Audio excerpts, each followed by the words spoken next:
Oi, pessoal. Eu sou o Joesley Lopes e nessa apresentação vou falar um pouco sobre o uso da simulação atomística no estudo de defeitos em sólidos. Eu sou aluno de pós-graduação da UFES, a nível de doutorado. Sou orientado pelo professor Dr. Marcos Vinícius dos Santos Rezende e co-orientado pelo Dr. Ricardo Daniel Soares Santos. Essa apresentação faz parte da disciplina de defeitos em sólidos. Bom, o objetivo central das técnicas de modelagem computacional é prever o comportamento dos sistemas sólidos e dos efeitos nas propriedades desses sistemas. A modelagem computacional clássica, que é utilizada para esse estudo, baseia-se na minimização da energia da rede e na descrição do material através de potenciais interatômicos, e para isso a gente utiliza um programa chamado GUP. Isso porque vale lembrar que a simulação computacional ela pode ser dividida em quântica e clássica, e que a escolha desse tipo de simulação, de estudo, depende do que você pretende se estudar. Então, por exemplo, para o estudo de defeitos, que é esse caso, é mais vantajoso o uso de técnicas de simulação clássica, porque ela demanda menos tempo para realizar esses cálculos. Vale lembrar também que a simulação computacional assume um papel muito importante no estudo de defeitos em cristais iônicos e nos demais materiais, principalmente quando é difícil desenvolver um método experimental capaz de fazer tal estudo. Geralmente, a simulação computacional atua na previsão ou na interpretação dos resultados, e também ela auxilia nas técnicas experimentais e até mesmo substitui algumas delas, em casos, por exemplo, que é uma grande dificuldade na construção de um aparato experimental. As técnicas de simulação computacional de sólidos nos fornecem uma boa ferramenta preditiva que pode ser usada no estudo de uma gama de diversidades e de propriedades de estado sólido, incluindo termodinâmica, estruturais. Isso se deve tanto ao desenvolvimento do método numérico e computacionais quanto ao melhor entendimento das forças interatômicas dos sólidos, que são a entrada da física básica de qualquer simulação. Então, a simulação atomística ela estuda também não só óxidos, que, por exemplo, é o exemplo que eu vou citar nessa apresentação, mas também estuda outros tipos de materiais, bem como cálculos de moléculas ou aglomerado de moléculas, nesse caso aqui, em zero dimensões, ou polímeros em uma dimensão. Já em duas dimensões, por exemplo, a gente tem cálculo de superfícies, lajes e contornos de grãos. E também em três dimensões para sólidos periódicos. O programa GUP. Esse programa ele foi desenvolvido por Julian Galley na Curtin University of Technology da Austrália e se constitui num conjunto de rotinas para cálculos baseado na minimização da energia da rede cristalina. Ele é um software amplamente utilizado para o estudo de propriedades estruturais dos sólidos e baseia-se nos princípios da modelagem computacional estática. O GUP ele funciona através de rotinas, como eu disse, para cálculos baseados na minimização da energia da rede cristalina, e para sua utilização monta-se um arquivo de entrada com elementos da célula unitária, posições dos elementos, coloca-se o grupo de simetria, os parâmetros da polarização, os parâmetros do potencial, e no seu arquivo de saída ele nos retorna posições dos íons após o relaxamento, a energia de formação do defeito, a energia de Hamilton ou a energia interna por célula unitária do material, a constante elástica, dielétrica e a frequência de fônus. Então, quando se inicia o processo de modelagem computacional, é preciso se escolher o tipo de estrutura que se pretende trabalhar. E com ela, obter os resultados da derivação dos potenciais interatômicos, obter a minimização da energia da rede e calcular as propriedades do material. E o material escolhido para essa apresentação é o aluminato de zinco, ZnAl2O4. Descrição das forças entre os átomos nas estruturas. Bem, a força entre os átomos nas estruturas são descritos por potenciais interatômicos, que nada mais são do que funções matemáticas que descrevem as interações entre os íons. Alguns desses parâmetros, desses potenciais, são calculados empiricamente. Então, já dá para se perceber que a escolha de um bom potencial é uma parte importante do estudo do material. E o tipo de potencial que é escolhido para cada estrutura é definido de acordo com as características estruturais das forças de ligação entre os átomos na rede da estrutura do material. O potencial de Coulomb, e aqui vou citar alguns tipos de potenciais, é o potencial responsável por 90% da energia da rede. É assim que ele é escolhido. O potencial de Burke ou de Buckingham é o mais usado para estruturas de caráter puramente iônico ou mais iônico. O potencial harmônico pode ser usado em estruturas que apresentam um certo grau de covalência. Sabe-se que, para uma descrição totalmente iônica, utiliza-se o potencial de Burke. E antes de falarmos um pouco de como ele funciona, primeiramente é interessante definir o que é um óxido iônico, já que esse material que pretende ser apresentado aqui, nesse estudo de efeito, tem óxidos e utiliza-se o potencial de Buckingham porque são óxidos iônicos. Então, um óxido iônico seria aquele que tem um estado de oxidação formal do cátion metálico que não exceda 2 e que, mesmo que para estados de oxidação maiores que 2 o modelo iônico é frequentemente uma base razoável para modelos de potencial interatômico, porque os efeitos da covalência podem ser associados à parametrização dos íons de Corey-Shell, que é um modelo de casca-caroço, que no caso é o aplicado nesse material. E, como eu disse anteriormente, o potencial para o tratamento desse tipo de estrutura, que é o iônica, é o de Buckingham. Mas existem certos autores que também falam num potencial do tipo Buckingham-Coulomb. Então veja que nessa equação aqui, além das constantes A, R e C, onde A é a repulsão entre os pares de íons separados por uma distância R, e ρ é o tamanho ou dimensões e dureza dos íons, estipulando o alcance do potencial, e C modela a dispersão dos íons devido às forças de Van der Waals. Esses são parâmetros calculados empiricamente. Então veja aqui, além desses parâmetros A, R e C, se tem um termo adicional da fórmula usual de Buckingham, que representa a energia potencial eletrostática. Então, esse é um estudo feito por Pandey et al. Em 2011, e esse potencial serve para modelar a repulsão de Pauling de curto alcance,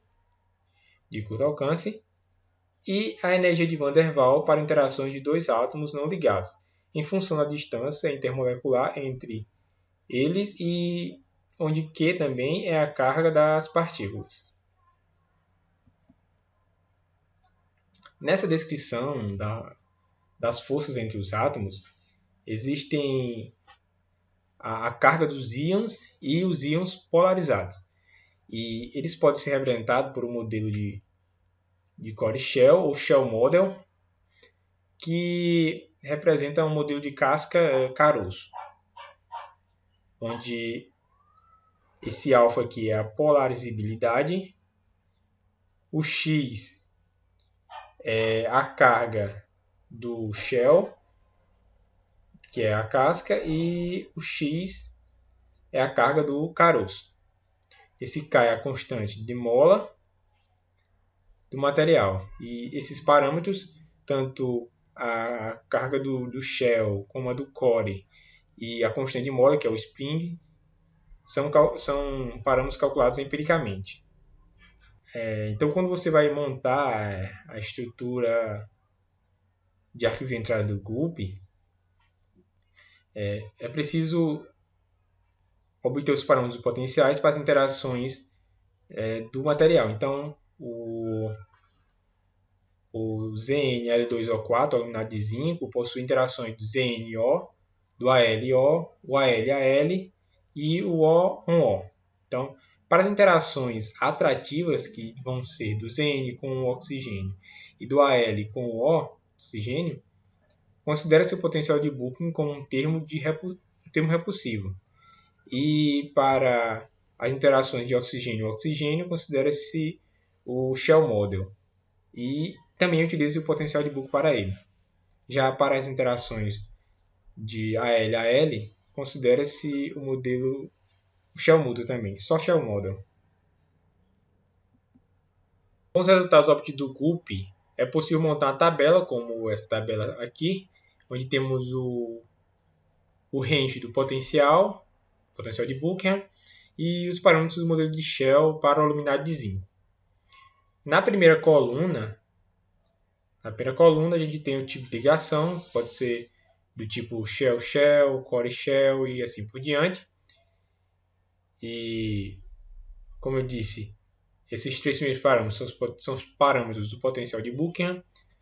E neles, na segunda coluna, a gente tem o termo de repulsão ocasionado pela sobreposição das funções de onda e que é descrito pelo princípio da exclusão de Pauli.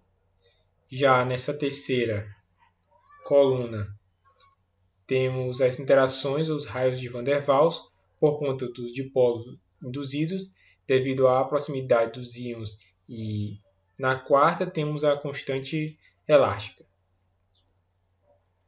Agora, na quinta e na sexta, estão os parâmetros do Shell Model, e em que consiste em considerar o íon dividido em casca e caroço, acoplado por uma constante elástica K e de carga Y.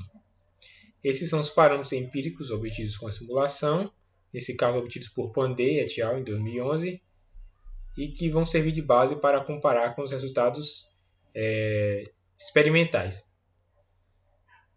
Como eu disse, esses parâmetros são obtidos através de ajustes empíricos, isto é, são variados aleatoriamente até que a diferença entre os parâmetros estruturais e experimentais e calculados seja mínima. A parametrização dos potenciais é um passo importante, isso cabe ressaltar novamente, e que uma boa escolha que vai garantir uma confiabilidade da simulação. Com a simulação, consegue-se também as propriedades do Book, como é apresentado nessa tabela, que tem um cálculo das propriedades do Book. E veja que na primeira coluna, em propriedades, temos as propriedades mecânicas do material, e nas colunas ao lado temos os respectivos valores experimental e calculado na simulação para o aluminado de zinco. Quanto mais próximo esses valores estiverem experimental e simulado, mais confiável é a simulação. O A, esse parâmetro A, é o parâmetro da rede, e esse μ é a posição dos íons de oxigênio, aqui na primeira coluna. O μ é a posição dos íons de oxigênio na célula unitária. O C é a constante elástica, e esse C11, C12 e C44, em relação ao C, é a constante elástica, só que perpendiculares aos planos e na direção dos eixos da estrutura cúbica. Quanto a esses dois últimos parâmetros, são as constantes dielétricas, esses dois últimos aqui, ε0 e tendendo a infinito, são de fundamental importância para o estudo das propriedades do material. Essas constantes dielétricas são muito importantes porque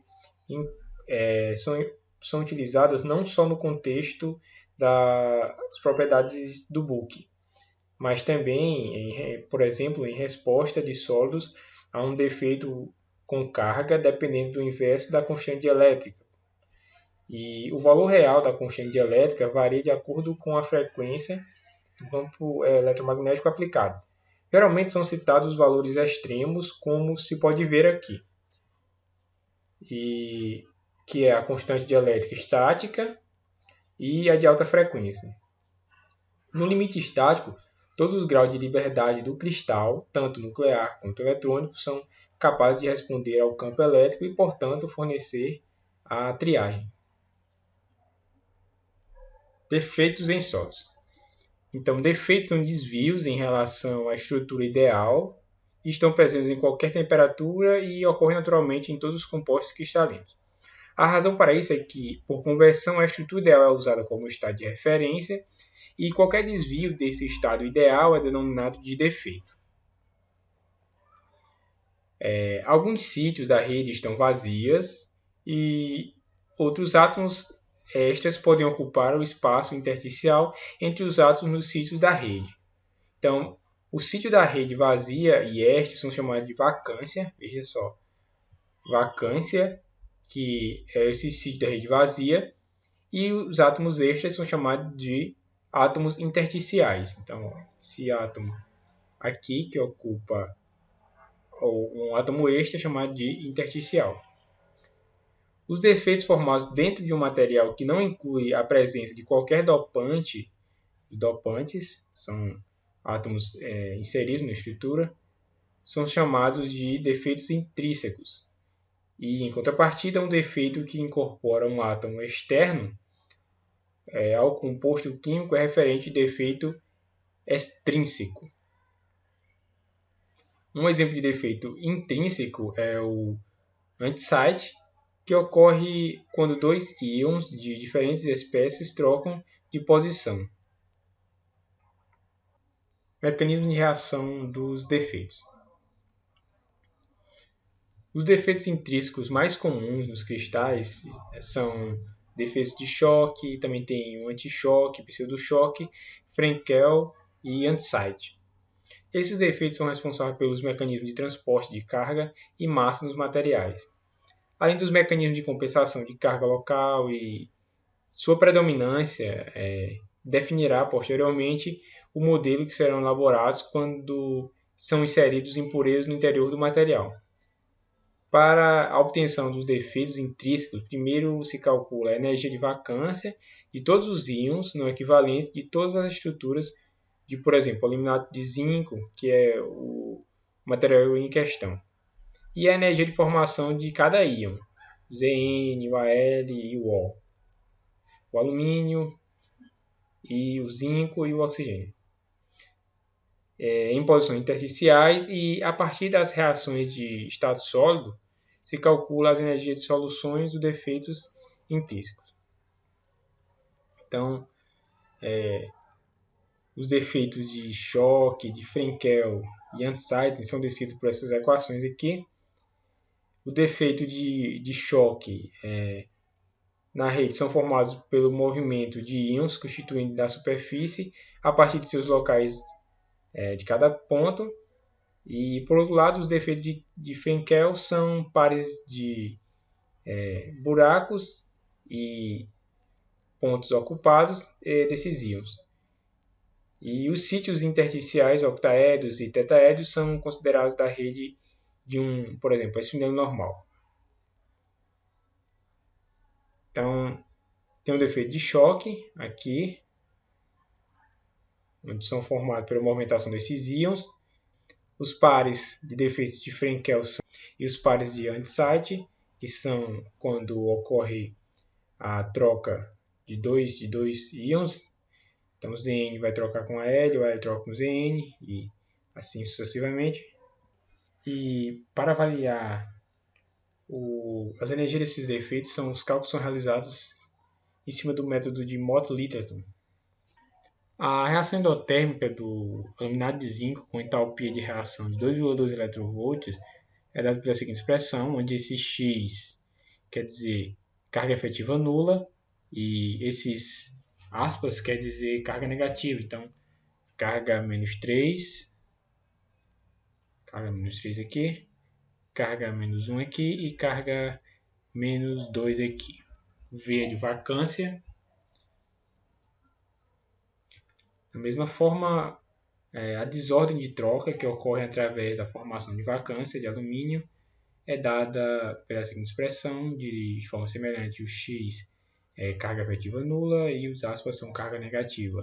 E o ponto aqui é carga positiva, então no caso aqui seria no caso mais 1.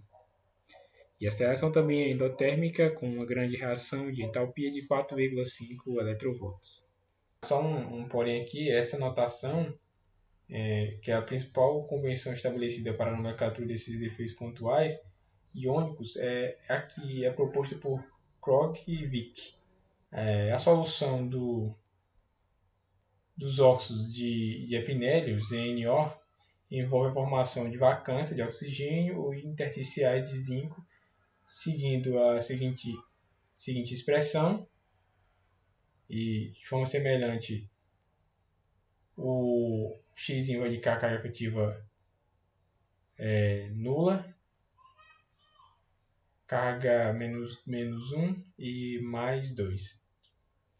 Então aqui eu tenho a energia, 1,6 electrovolts, e um dos óxidos é o ZnO e o outro óxido é o Al2O3, que pode ser dissolvido em ZnL2O4 através da formação de vacância de zinco ou oxigênio intersticiais. Vale lembrar também que a descrição qualitativa e a quantitativa dos defeitos pontuais depende principalmente da estrutura cristalina do sólido e da sua composição química, das ligações químicas e da temperatura em que está sendo realizado o estudo. Todo sólido tem algum tipo de defeito pontual em sua estrutura. A presença dos defeitos pontuais aumenta a entropia configuracional do sólido, que quer dizer a aleatoriedade do arranjo. Portanto, ele diminui a energia livre total do sistema. E a carga efetiva do defeito corresponde ao excesso ou à deficiência de carga em relação à carga real localizada em algum sítio da estrutura do cristal. Então, em resumo, temos essa energia de reação para o laminato de zinco e para os seus componentes óxidos. E aqui, nessa tabela, são os resultados do GUP para os seguintes defeitos: Andesite, Frenkel e Schock. Então, veja só.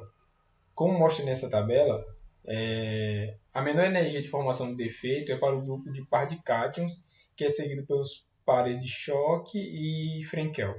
As maiores energias são formadas para os pares de Andesite, que envolve o subgrupo de cátions e ânions, e elas parecem impedir a ocorrência de defeitos pontuais intrínsecos nesses materiais. Então, com base na magnitude da entalpia da reação, os cálculos prevêem que a dissolução de óxidos de cátion trivalentes, que é o L2O3, através da formação de vacância de zinco, é muito mais fácil na rede quando comparado aos óxidos de cátion divalentes, ZnO. Além disso, apenas uma pequena quantidade de ZnO pode ser dissolvida nos óxidos de epinélio, considerados aqui, e espera-se que a dissolução seja, desse estudo, seja acomodada pela formação de vacância de óxidos na rede. Então aqui estão as referências, e queria agradecer à Universidade Federal do Sergipe pelo apoio e à CAPES. Obrigado.